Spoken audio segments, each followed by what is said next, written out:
آهوی منو کردن شکارش، پس پیدا کردم مثل خواهش.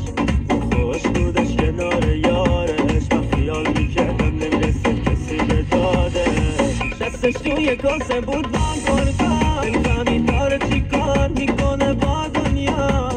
فکر میکردم